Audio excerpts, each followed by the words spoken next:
Dans le brouillard des vieilles rues de Londres, chaque pas semble éveiller un secret oublié. Chaque lueur vacillante d'un réverbère cache une vérité qu'on redoute de découvrir. Et vous, d'où écoutez-vous cette histoire aujourd'hui? Quelle heure est-il chez vous, au moment où vous appuyez sur lecture? Dites-le-moi en commentaire, car derrière les murs tapissés de silence, certains destins se nouent déjà dans l'ombre. Tendez l'oreille, car les choses ne sont jamais ce qu'elles paraissent. Londres s'éveillait ce matin-là, sous une chape de brume si épaisse que l'on distinguait à peine la silhouette des fiacres sur Baker Street. La pluie de la veille avait laissé sur les pavés une luisance sombre, et le brouillard montait lentement de la Tamise comme une marée silencieuse. Assis près de la fenêtre, je contemplais ce spectacle avec cette mélancolie diffuse que suscite parfois la capitale lorsque ses contours disparaissent dans la grisaille. Le feu, qui crépitait doucement dans l'âtre, jetait ses reflets sur les rideaux tirés, et je goûtais un instant ce contraste rassurant entre le tumulte voilé du dehors et la chaleur de notre refuge. Holmes, quant à lui, restait étrangement immobile dans son fauteuil, la tête renversée, les yeux mi-clos, comme si toute cette atmosphère engourdie avait pénétré son esprit. Je me surpris à songer que mon compagnon, dont l'énergie se déployait toujours avec tant d'éclat lorsqu'une affaire exigeait son génie, semblait s'étioler chaque fois que l'inaction lui était imposée. J'écrivais quelques notes médicales sur mon carnet, mais mon regard revenait sans cesse vers lui, partagé entre l'admiration et une inquiétude discrète. La ville bruissait à peine à travers le brouillard. Des pas étouffés résonnaient çà et là. Une voix lointaine s'élevait puis disparaissait, comme avalée par cette mer de vapeur. Dans ce décor où tout semblait suspendu, je ne pouvais m'empêcher de pressentir que la quiétude fragile de ce matin ne tarderait pas à être rompue par quelque événement imprévu. Et connaissant la vie singulière que nous menions, il me paraissait presque certain que le destin, une fois encore, frapperait l'absence de problème digne de ce nom.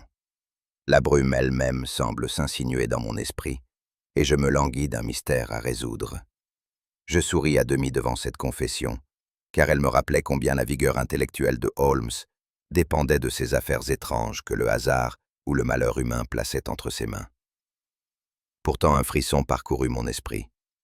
Je savais combien l'ennui chez lui pouvait conduire à des abîmes dont je préférais détourner ma pensée. Je voulus ajouter quelques mots réconfortants, mais je fus interrompu par un bruit soudain qui rompit cette quiétude maussade.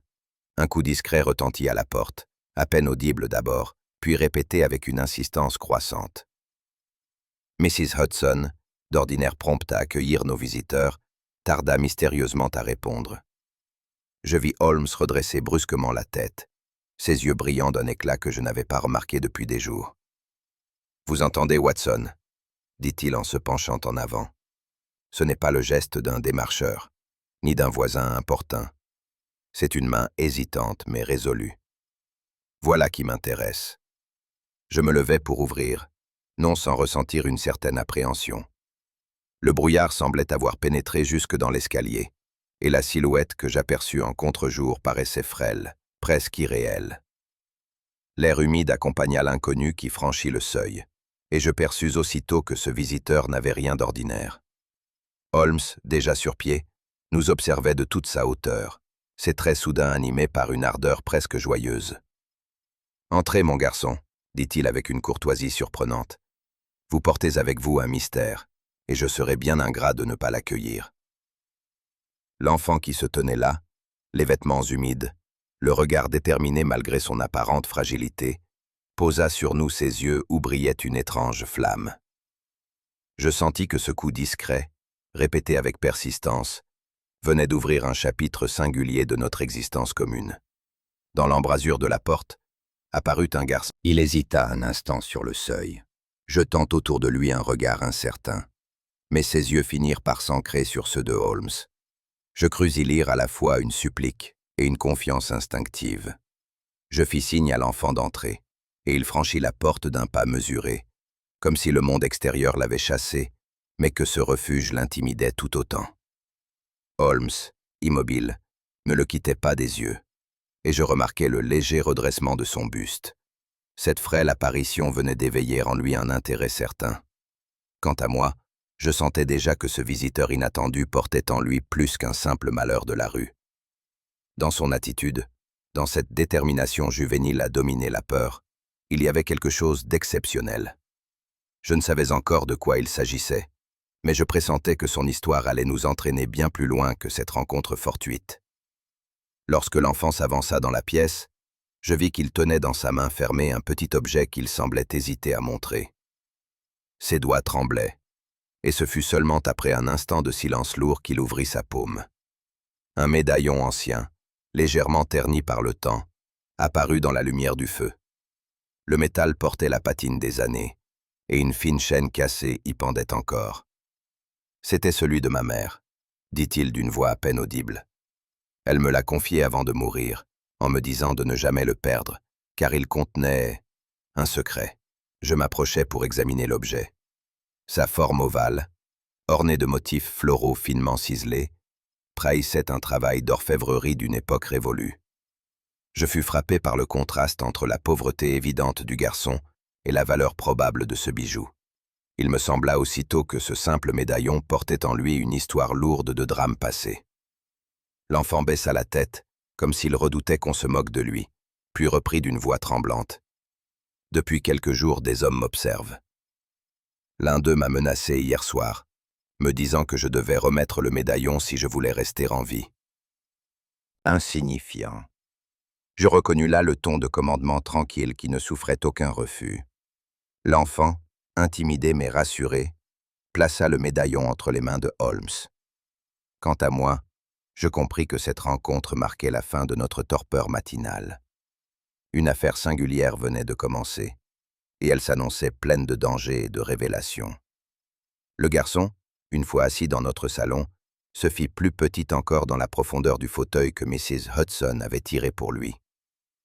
Ses yeux, grands et sombres, se posaient tour à tour sur les tapis persans, les piles de journaux, les fioles étranges qui encombraient nos étagères, comme s'il découvrait un monde étranger et intimidant.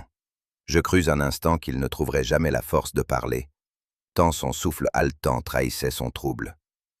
Pourtant, malgré sa jeunesse et la misère évidente de son vêtement râpé, il y avait en lui une fierté contenue. Sa main, serrée sur le médaillon, ne tremblait plus autant, et son menton se releva légèrement, comme s'il avait décidé de nous offrir sa confiance. Holmes, dont le regard aigu percevait toujours l'essentiel, le fixait en silence, laissant à l'enfant le temps de surmonter son émoi. Je me pris à observer la dignité fragile de ce petit être, et je fus frappé par le contraste qu'il offrait, une timidité presque douloureuse, mêlée à une résolution qui dépassait son âge. Il finit par entr'ouvrir les lèvres, hésitant encore, et ce fut dans ce moment suspendu que je compris que son récit allait nous entraîner dans une aventure singulière. Enfin, d'une voix faible, le garçon évoqua sa mère. Ses paroles étaient simples, mais l'émotion qui les portait leur donnait une intensité poignante. Elle s'était éteinte quelques mois plus tôt, emportée par la maladie, et dans ses derniers instants, elle lui avait remis le médaillon. « Garde-le toujours avec toi », lui avait-elle dit, car il renferme le seul lien qui puisse un jour te protéger. Je sentis ma gorge se serrer en entendant ce témoignage. La pauvreté de cet enfant n'était pas seulement matérielle, elle était celle d'une âme privée trop tôt de la tendresse maternelle.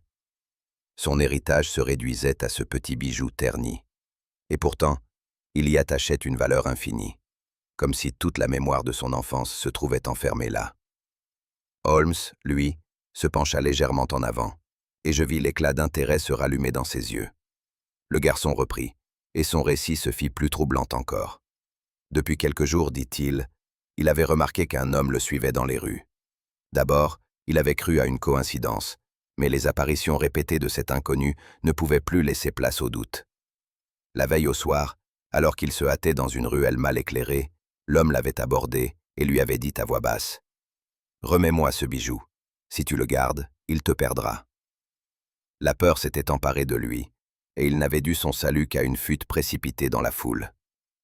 J'écoutais, saisi d'effroi, en songeant à la fragilité de cet enfant livré à de telles menaces dans les rues de Londres. Holmes, loin de se troubler, fronça les sourcils avec une attention croissante, et je devinais que ce simple détail venait d'allumer une étincelle dans son esprit. Sans dire un mot, Holmes se leva et tendit la main vers le médaillon. L'enfant, docile, le déposa dans sa paume. Mon compagnon l'approcha aussitôt de la lampe, sortit sa loupe et entreprit un examen qui, comme toujours, me laissa admiratif par sa minutie. Il en observa d'abord les gravures extérieures, effleurant du doigt les motifs floraux, puis s'attarda longuement sur la charnière.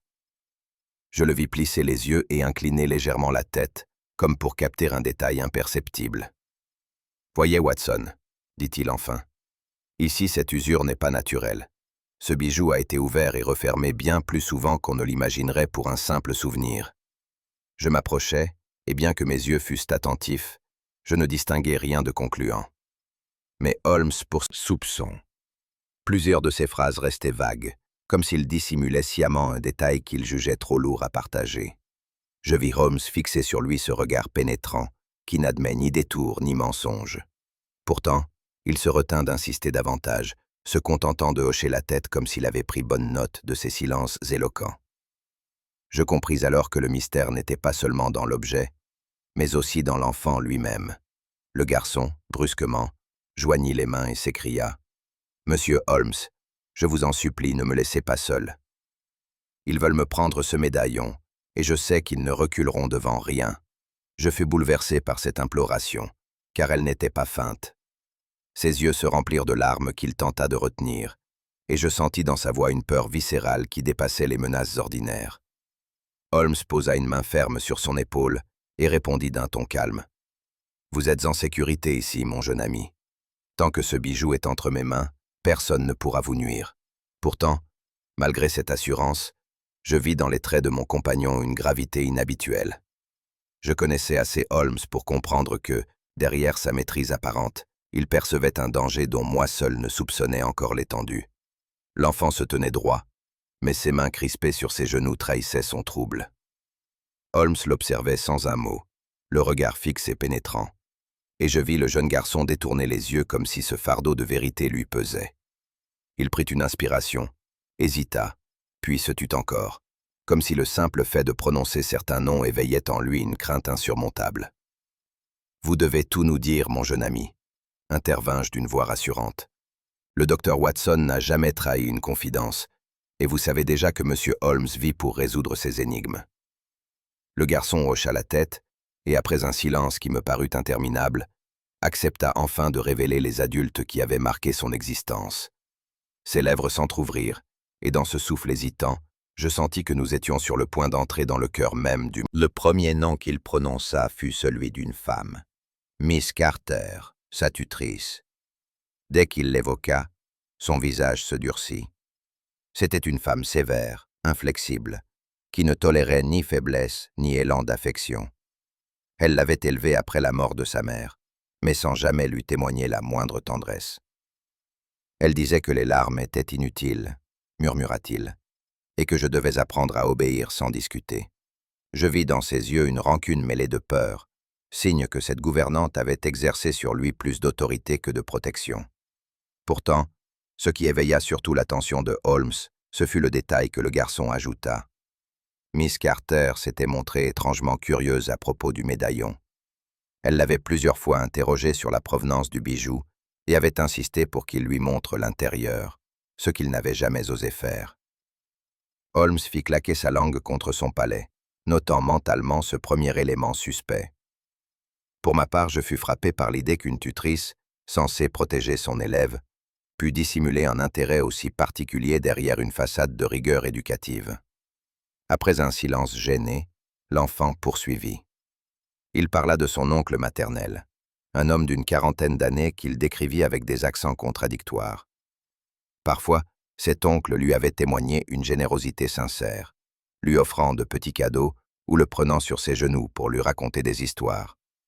Mais à d'autres moments, il se montrait dur, presque violent, le réprimandant avec une brutalité qui ne cadrait pas avec ses élans affectueux. Cette oscillation de caractère me troubla profondément. L'enfant se souvenait en particulier d'une soirée où l'oncle, après avoir bu plus que de raison, s'était emporté en exigeant qu'on lui montre le médaillon. Sa voix avait tremblé en rappelant cette scène, et je compris que cette nuit-là, il avait senti planer une menace réelle. Holmes se frotta les mains avec une satisfaction froide. Je savais que ces contradictions nourrissaient son esprit, car elle laissait deviner un motif encore obscur, mais étrange encore. Ses attentions semblaient se concentrer non pas sur le bien-être du garçon, mais sur la garde de ce fameux médaillon. Il me disait que je devais le protéger comme la prunelle de mes yeux, raconta l'enfant. Mais parfois son regard devenait si insistant que j'avais peur qu'il me l'arrache. Je ne pus m'empêcher d'échanger un regard avec Holmes, qui souriait légèrement. L'absence persistante de ce bienfaiteur et son insistance maladive sur le bijou laissaient planer une ombre inquiétante. Une fois encore, un protecteur supposé révélait des intentions plus troubles que son apparente générosité. Durant ce récit, Holmes ne se contenta pas d'écouter. À plusieurs reprises, il interrompit l'enfant d'une question précise, revenant sur des détails que je jugeais insignifiants. Il insista sur la manière dont Miss Carter avait formulé ses demandes, sur l'intonation de l'oncle lors de ses emportements, et sur le moment exact des visites de M. Harrington. « Voyez-vous, Watson, dit-il à demi-voix, les contradictions ne résident pas seulement dans les personnes, mais dans la manière dont elles entrent en scène. Chaque incohérence est un fil à tirer. » Je l'observais, fasciné par la rapidité avec laquelle son esprit rassemblait ces bribes d'informations. Là où je ne voyais qu'un triste tableau d'adulte défaillant, lui distinguait déjà des pistes concrètes. L'enfant, un peu déconcerté par tant de précision, se taisait de plus en plus, comme s'il avait peur d'être percé à jour. Pourtant, ce silence même constituait une réponse, et Holmes l'accueillit d'un léger hochement de tête. Je compris que déjà, il repérait des contradictions que ni moi ni le garçon n'aurions songé à relever. Lorsque le récit s'acheva, un silence pesant régna dans le salon. Holmes se leva lentement, fit quelques pas, les mains croisées derrière le dos, puis s'arrêta devant la cheminée. Ses yeux brillaient d'un éclat particulier, signe que ses pensées suivaient déjà une piste claire. « Watson, dit-il enfin, nous avons là 3 personnages dont chacun pourrait avoir un motif solide. Mais les apparences sont... » Le lendemain matin, un fiacre cahotait sur les pavés encore humides, tandis que nous quittions Baker Street pour Kensington. Le brouillard de la veille persistait, filtrant la lumière en une clarté blanchâtre où les passants semblaient des spectres. Holmes, assis à mes côtés, demeurait d'un silence absolu. Son regard perdu fixait le rideau de brume à travers la vitre, mais je savais qu'en réalité, il recomposait déjà les pièces éparses de l'énigme. Je tentais de rompre cette immobilité en évoquant les personnages dont l'enfant nous avait parlé. Holmes m'écouta sans un mot, et je compris qu'il ne souhaitait pas troubler le cours de sa réflexion intérieure. Ses mains, croisées devant lui, trahissaient pourtant une tension retenue, comme s'il guettait déjà la confirmation d'une hypothèse. Le roulis du fiacre, le claquement régulier des sabots sur les pavés, tout semblait nous mener vers une révélation encore voilée. Je songeais alors à l'enfant qui nous avait confié sa peur, et j'espérais de tout cœur que le mystère du médaillon trouverait là-bas un premier éclaircissement. Pourtant, au fond de moi, un doute persistait. Et si cette enquête nous entraînait plus loin que nous ne pouvions le prévoir? Nous parvâmes enfin devant la pension où le garçon avait vécu. Le bâtiment se dressait sombre et sévère, comme s'il avait absorbé toutes les détresses de ses pensionnaires. Sa façade, grise et sans ornement, exhalait une froideur qui me serra le cœur. À la fenêtre, quelques visages indifférents apparurent brièvement avant de disparaître aussitôt, comme si la présence de visiteurs ne méritait pas leur attention. Holmes, le chapeau enfoncé sur la tête, prit le temps d'examiner les lieux. Je remarquai son regard qui parcourait les moindres détails. La propreté douteuse du perron, les marches ébréchées, la peinture écaillée de la porte. Rien n'échappait à son œil scrutateur. À l'intérieur, l'accueil fut glacial. La maîtresse de maison, sèche et taciturne, répondit à nos questions d'une voix brève, feignant d'ignorer l'importance du garçon. Exercé. Je me penchai sans distinguer grand-chose sinon quelques éraflures métalliques. Mais Holmes, avec la certitude de l'expert, expliqua que le travail portait la marque d'un crochet professionnel. L'effraction ne pouvait avoir été commise que par quelqu'un connaissant parfaitement l'art de pénétrer les serrures. Cette constatation jeta une lueur inquiétante sur l'affaire. Qui donc aurait intérêt à fouiller la chambre d'un enfant sans ressources, sinon pour ce médaillon mystérieux? Holmes, déjà, notait chaque détail. Les traces de pas poussiéreuses dans le couloir, la poignée polie d'un côté plus que de l'autre, signe qu'on avait agi en toute discrétion. Je sentis grandir en moi l'angoisse. Ce petit orphelin n'était pas seulement observé, il était poursuivi par des mains expertes, capables de forcer un verrou sans éveiller le moindre soupçon. Dans la chambre étroite, les murs nus semblaient avoir gardé la trace des inquiétudes du garçon. Tandis que Holmes inspectait chaque recoin, je tirai machinalement un tiroir branlant et découvris une feuille de papier froissée. Elle portait les premiers mots d'une lettre, mais la phrase s'interrompait brusquement. « Je dois vous dire la vérité, car il se pourrait que… » La suite manquait.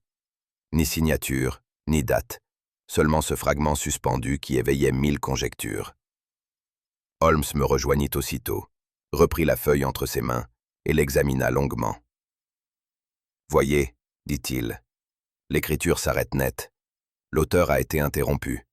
Peut-être surpris, peut-être contraint au silence. » Je frissonnais en songeant à la scène. Un enfant, plume à la main, arraché à son témoignage avant d'avoir pu achever sa confession. Le mystère du médaillon se doublait maintenant de cette preuve tangible d'une menace interrompant jusqu'à l'acte d'écrire. Holmes rangea soigneusement le papier dans sa poche et se redressa.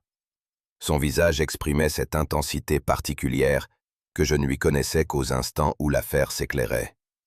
Pourtant, il demeura muet, comme s'il refusait encore de dévoiler ses pensées. Je compris que ce fragment de lettre « Remarquez-vous, Watson, dit-il enfin, cette fragrance subtile qui flotte encore dans la pièce. » Je respirai profondément et distinguai effectivement une effluve délicate, étrangère au lieu. Ce n'était ni l'odeur de renfermé, ni celle de poussière humide qui emplissait les couloirs de la pension, mais un parfum léger, presque floral, empreint d'une distinction qui me parut incongrue en ces murs. Holmes sourit finement.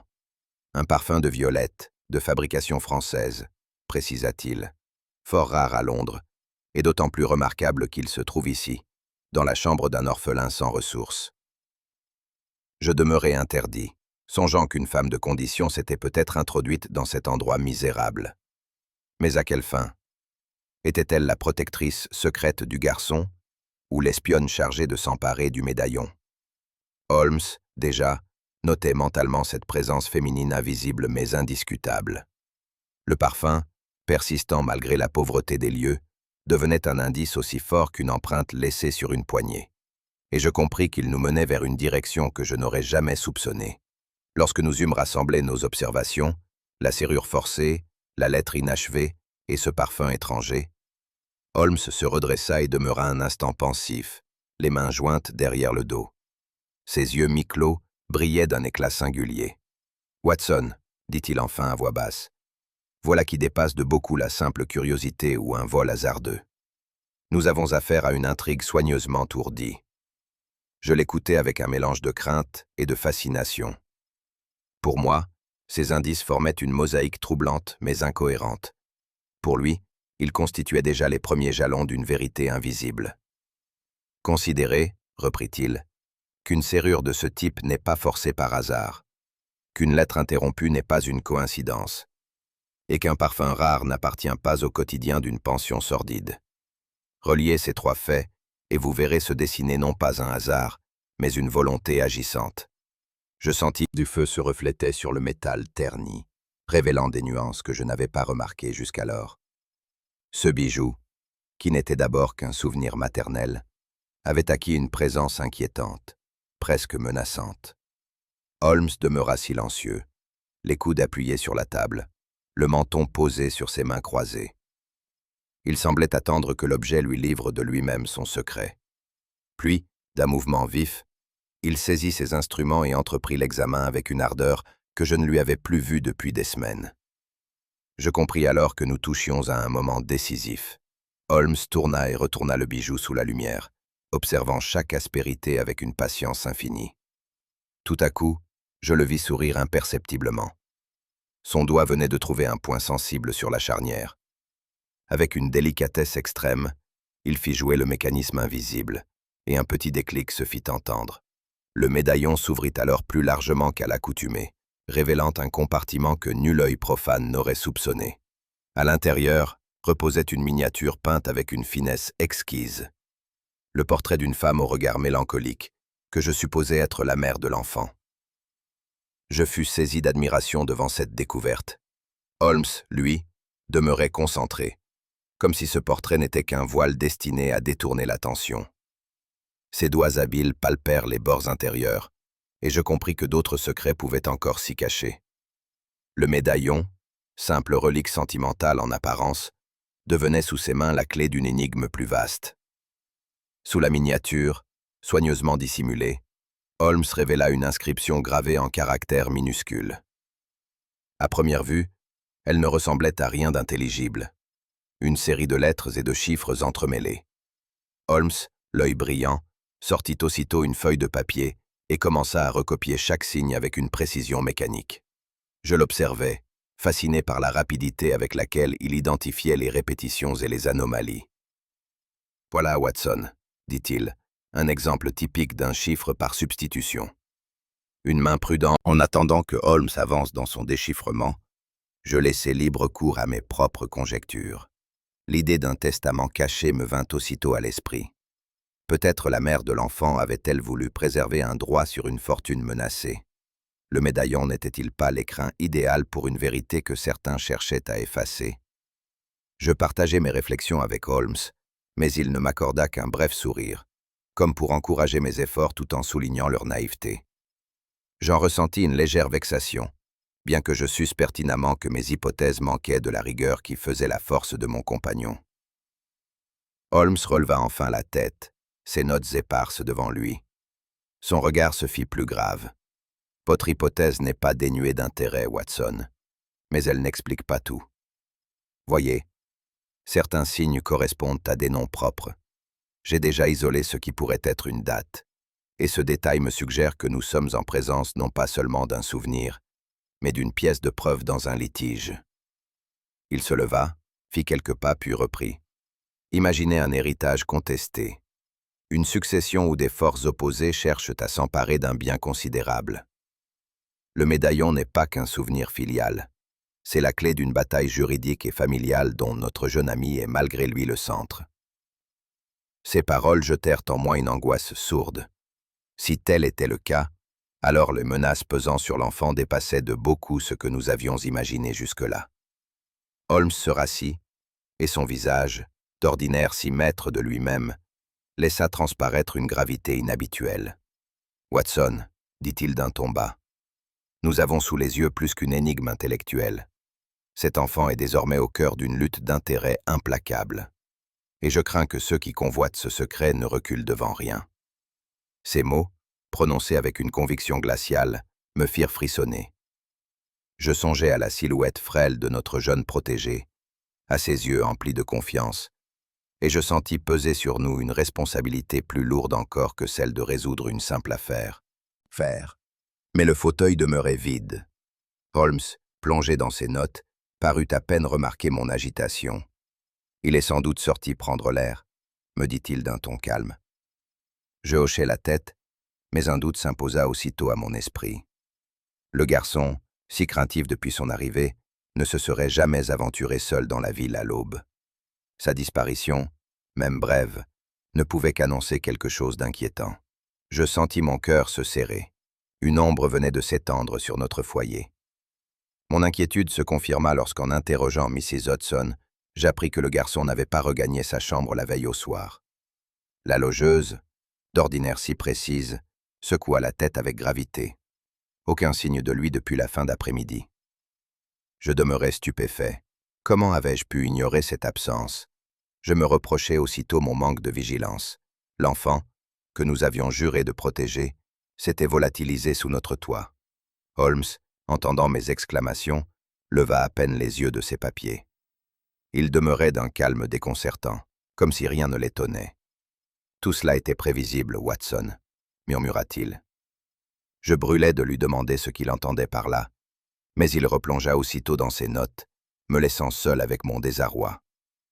Ce détachement apparent me parut presque cruel, et je ne pus m'empêcher de ressentir une inquiétude encore plus vive. L'enfant avait disparu, et je ne savais vers où diriger mes pas pour le retrouver. Résolu à agir, je quittai précipitamment la maison et entrepris de sonder les rues avoisinantes. La brume du matin étouffait les sons et donnait aux passants l'air d'ombre furtive. Je m'adressai à plusieurs commerçants, mais tous haussèrent les épaules, indifférents. Enfin, un vieil homme, voisin de Baker Street, me confia avoir aperçu le garçon la veille, non loin d'un carrefour animé. Il n'était pas seul, précisa-t-il. Un individu marchait derrière lui, l'air pressant.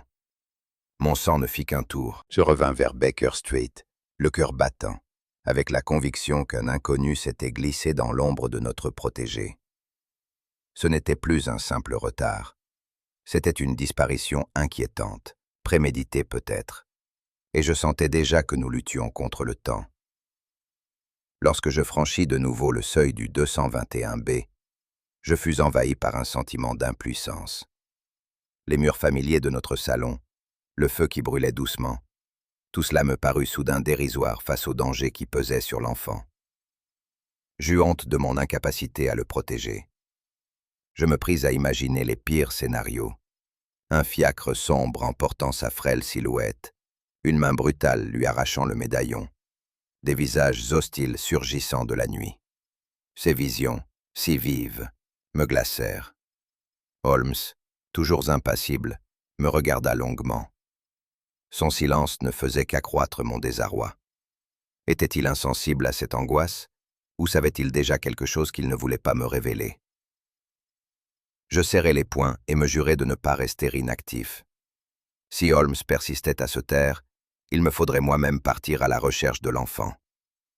Car une chose était certaine, chaque heure qui s'écoulait rendait le danger plus pressant, et je craignais que cette fois, nous soyons arrivés trop tard.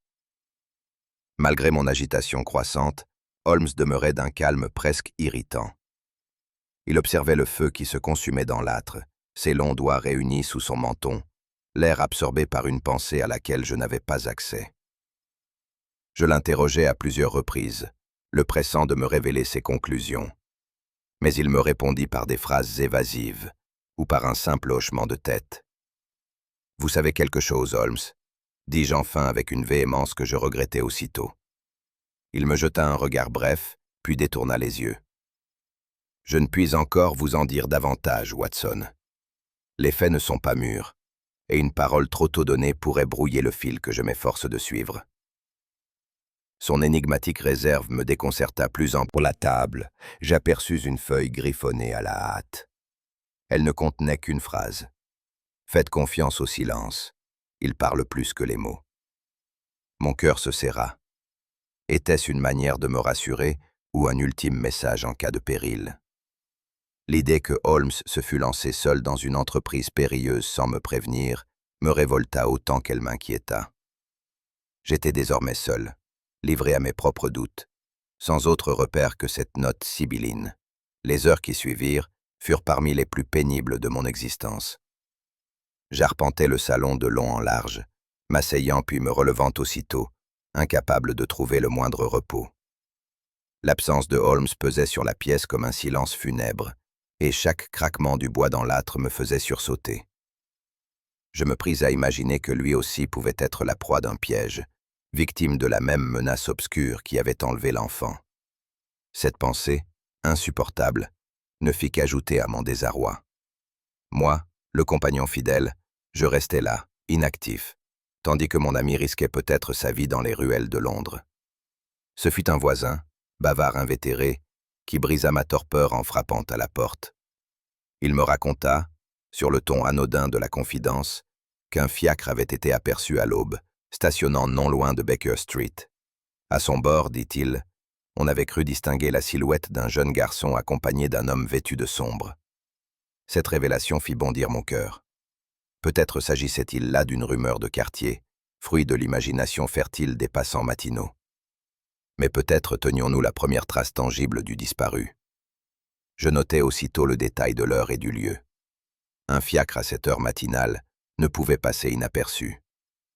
Je me jurai d'en retrouver la trace, quitte à battre le pavé de Londres jusqu'à la nuit.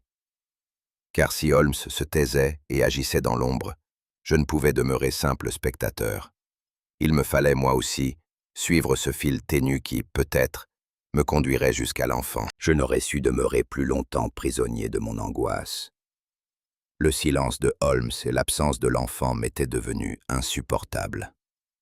Ainsi, lorsque parvint à mes oreilles une rumeur évoquant la présence d'un garçon ressemblant à notre protégé dans les environs de Richmond, je pris la décision irrévocable de m'y rendre moi-même. La matinée était grise, balayée par un vent froid qui annonçait la pluie. Tandis que je quittais Baker Street, un sentiment de responsabilité m'étreignait. Je savais qu'il m'appartenait d'agir, ne serait-ce que pour apaiser cette impuissance qui me rongeait. Certes, je n'avais ni la sagacité de Holmes, ni son sang-froid. Mais j'avais ma loyauté et ma détermination. Le trajet jusqu'à Richmond me sembla interminable, ponctué de pensées sombres et d'images du garçon en détresse.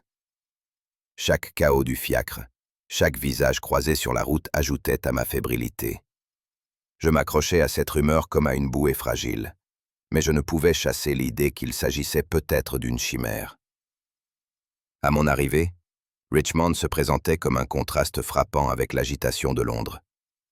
Les rues bordées d'arbres, les maisons élégantes et le calme apparent de la banlieue semblaient incongrus face au tumulte de mes pensées. C'est alors que je crus distinguer, au détour d'une allée, la silhouette d'un homme grand et sombre, dont l'allure correspondait étrangement à la description que le garçon avait faite de son oncle. Mon cœur bondit. J'étais persuadé que le destin m'offrait là une occasion de rattraper ma passivité passée. Je décidai de le suivre à distance. L'homme marchait d'un pas régulier, comme s'il connaissait parfaitement son chemin. À plusieurs reprises, je crus qu'il allait se retourner, et je retenais mon souffle, craignant d'être découvert. Mais il poursuivait sa route, imperturbable. Le décor paisible de Richmond me paraissait soudain un théâtre d'ombre, où chaque passant pouvait dissimuler une menace. Je m'avançai avec prudence, convaincu que ma filature me mènerait au cœur de l'énigme. Je finis remplacé par un sentiment d'humiliation cuisante. Je venais de comprendre que mon empressement m'avait jeté dans une impasse. Je demeurai immobile quelques instants, accablé par le poids de mon erreur. Mon imagination m'avait conduit à suspecter un innocent, et je n'avais rien gagné sinon l'impression amère d'avoir gaspillé un temps précieux. Je songeais à Holmes et à sa méthode infaillible, si différente de ma fougue maladroite. Lui n'aurait jamais commis pareille imprudence. J'avais voulu agir par loyauté et courage, mais je n'avais trouvé que confusion et ridicule. Le vent froid redoubla, cinglant mon visage, comme pour souligner ma déconvenue. Je ressentis une solitude accablante, comme si la ville elle-même me jugeait. L'enfant demeurait introuvable, et chaque minute perdue rendait sa situation plus périlleuse. Alors que je m'apprêtais à rebrousser chemin, honteux et abattu, une silhouette familière se détacha au bout de la rue. Holmes avançait vers moi avec son flegme habituel, son manteau flottant derrière lui. Je m'élançai aussitôt à sa rencontre, partagé entre la joie de le retrouver et la colère de l'avoir vu disparaître sans un mot.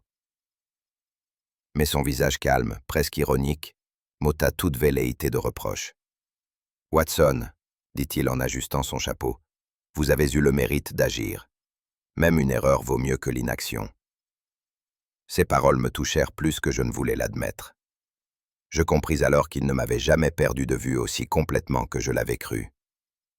Holmes m'entraîna à l'écart et baissa la voix. Tandis que vous poursuiviez votre filature à Richmond, j'observais un autre personnage bien plus digne d'intérêt. Il me raconta avoir suivi, depuis l'aube, un individu lié aux fréquentations troubles du prétendu bienfaiteur. Ses mouvements, ses rencontres, et même un échange suspect dans une ruelle, lui avaient fourni des éléments autrement plus solides que mes élans de détective improvisé. Je demeurai bouche bée, partagé entre l'humiliation et l'admiration.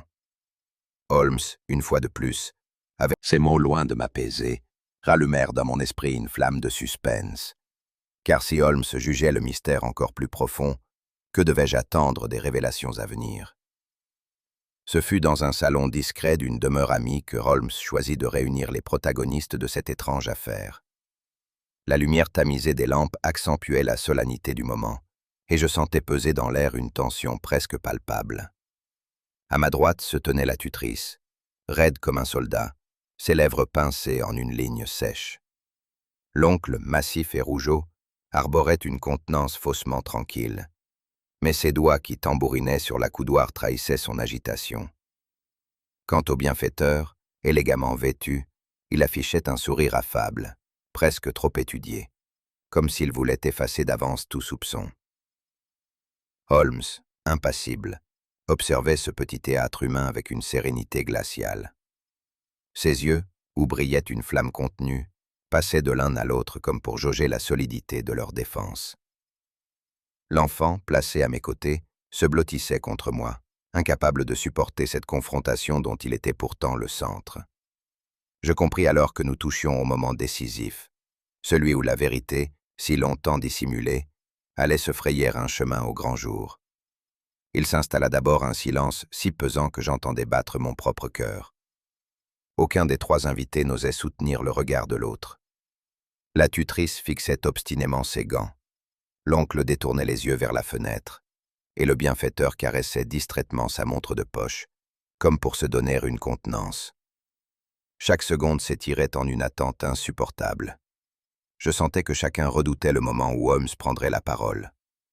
Son mutisme calculé servait d'arme invisible, rongeant leur certitude et les acculant déjà à l'impatience. Enfin, Holmes redressa la tête. Le simple mouvement fit tressaillir l'assemblée. L'air vibrait de la menace d'une révélation. Holmes prit la parole d'une voix égale, presque douce. Il commença par « où son sang et son nom constituaient un enjeu ». Holmes poursuivit, sans hausser le ton. Le médaillon ne désigne pas seulement un héritier. Il révèle aussi ceux qui ont tout intérêt à contester cet héritage. Voilà pourquoi nous sommes réunis aujourd'hui. Alors, d'un geste calme, Holmes tourna son regard vers la tutrice. « Madame, dit-il, vous prétendez n'avoir jamais quitté la pension. Pourtant l'odeur de violettes rares trouvée dans la chambre ne peut appartenir qu'à une femme de votre condition. » La tutrice pâlit. Ses lèvres tremblèrent. Holmes n'insista pas, mais nota mentalement son trouble. Puis il se tourna vers l'oncle. « Quant à vous, monsieur, vos déclarations sur vos visites passées ne coïncident pas avec les témoignages du voisinage. Votre caractère changeant trouve ici une explication. Vous saviez que l'enfant représentait un obstacle à vos propres intérêts. » L'oncle protesta avec véhémence, mais Holmes l'interrompit d'un geste, implacable. « Vous n'êtes pas coupables l'un ni l'autre d'avoir conçu le complot. Vous n'êtes que les instruments, agissant par crainte ou par avidité. Le véritable instigateur. » Holmes marqua une pause, laissant planer un silence lourd, puis laissa lentement glisser son regard vers le bienfaiteur, qui, pour la première fois, perdit son sourire.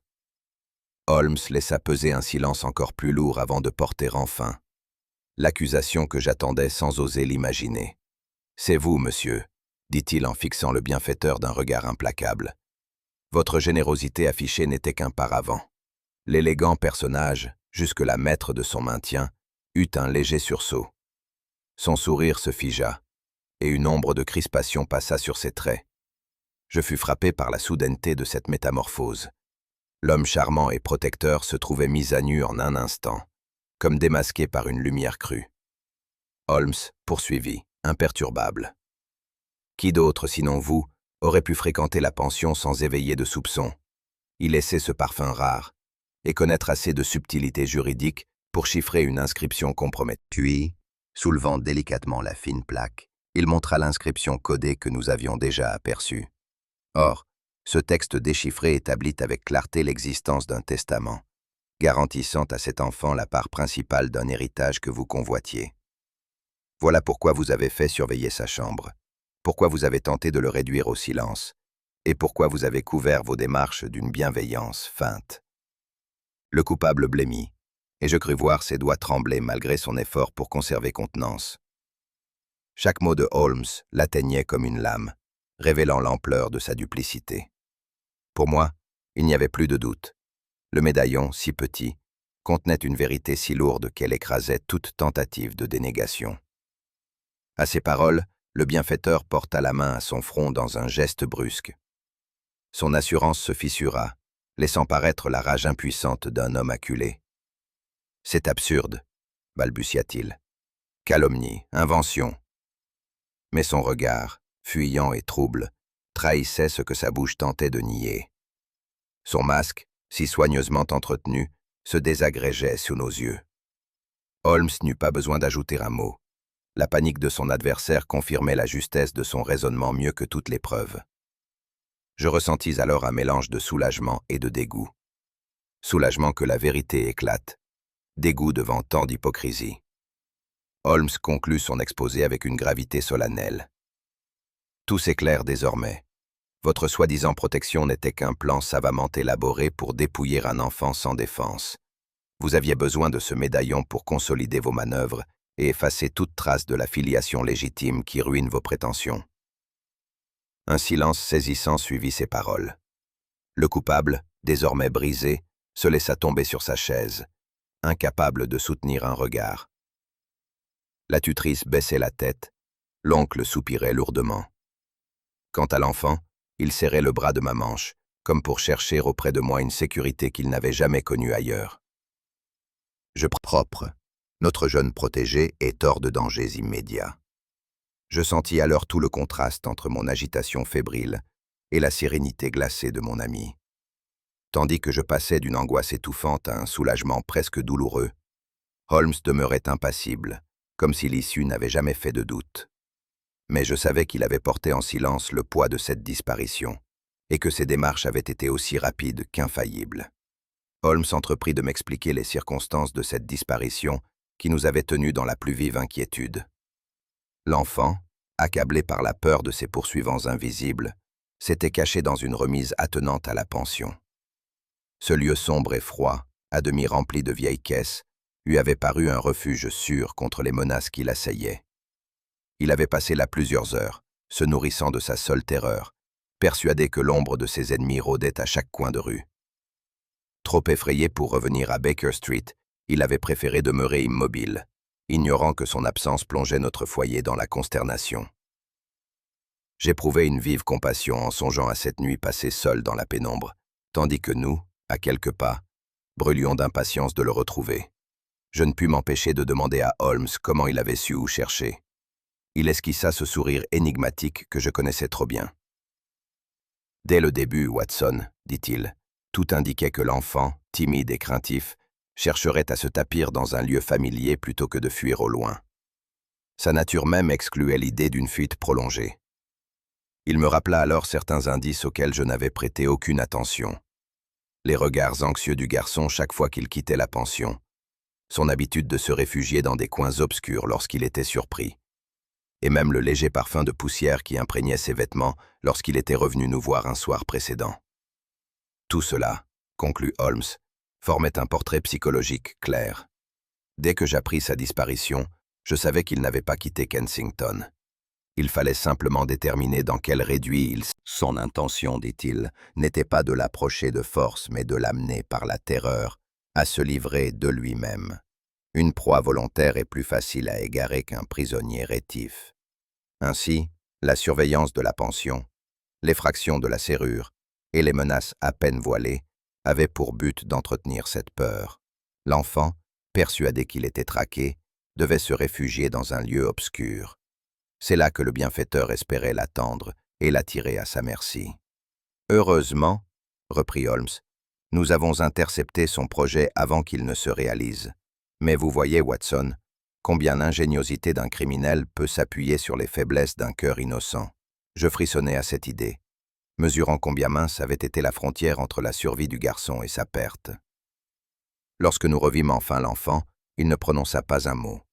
Ses yeux, rougis par la fatigue, se levèrent timidement vers nous. Puis, d'un geste hésitant, il prit la main de Holmes et la serra contre lui, comme pour y puiser une force nouvelle. Je fus profondément ému par ce simple contact. Dans ce silence fragile, tout était dit. La peur endurée, la confiance retrouvée, la reconnaissance muette envers celui qui l'avait sauvé. Holmes, fidèle à lui-même, demeura impassible, mais je crus percevoir dans son regard un éclat adouci, presque attendri, que seuls les plus attentifs pouvaient discerner. Ce fut là pour moi l'image la plus poignante de cette affaire. Pourtant, même en cet instant de soulagement, Holmes refusa de céder à la complaisance. « Ne vous méprenez pas, Watson, dit-il. Nous avons retrouvé l'enfant, mais la menace n'a pas disparu. Tant que la question de l'héritage reste en suspens, ses ennemis ne désarmeront pas. Ces paroles firent retomber sur moi une gravité que je croyais dissipée. Je compris que cette affaire ne se réduisait pas à une disparition momentanée, mais qu'elle s'inscrivait dans une lutte longue et sournoise, où l'argent et l'ambition pouvaient encore susciter de nouvelles machinations. L'enfant, blanc et ses traits d'ordinaire crispés, s'adoucirent peu à peu. Quant à moi, je contemplais ce tableau simple avec une émotion sincère, conscient que nous avions frôlé un drame dont l'issue eût pu être irréparable. Holmes demeurait silencieux, mais je percevais derrière son calme l'intensité d'une vigilance qui ne s'assoupissait jamais. Je me surpris à observer le visage du garçon, éclairé par la lumière dansante du foyer. Ses yeux, quoique fatigués, brillaient d'une clarté intacte. Il y avait là une pureté presque poignante, comme si toutes les machinations dont il avait été la cible n'avaient pu ternir son regard. Je songeais à la force de l'innocence qui résiste parfois mieux que l'expérience aux agressions du monde. Cet enfant, dépouillé de tout, portait en lui un trésor que ni les menaces ni la cupidité n'avaient pu lui arracher. La dignité fragile qu'il avait manifestée en s'adressant à Holmes me revenait en mémoire, et je compris que la vérité brute du cœur humain pouvait parfois opposer une barrière invisible au plus sombre dessein. Holmes, qui m'observait sans un mot, semblait deviner mes pensées, et son silence acquiesçait davantage que n'eût pu le faire une longue tirade. Pourtant, ce contraste cruel s'imposait à moi. Face à cet enfant réduit à son seul héritage moral, des adultes avaient ourdi leurs intrigues avec une avidité insatiable. Tout dans cette affaire respirait l'appât du gain. L'héritage, ce mot froid et sec, avait suffi à éveiller des passions féroces, à pousser des êtres responsables à envisager le crime. Je repensais à la tutrice glaciale, à l'oncle changeant, et surtout à ce bienfaiteur dont la générosité n'était qu'un masque. Chacun, à sa manière, avait cherché à profiter d'une faiblesse qu'il croyait exploitable. Quelle dérision! Ils s'étaient révélés moins puissants que l'enfant qu'ils prétendaient dominer, car leur avidité les avait trahis. En songeant à cela, je ressentis un mélange d'amertume et d'admiration. Amertume devant la bassesse humaine. Admiration pour la lucidité inflexible de mon ami.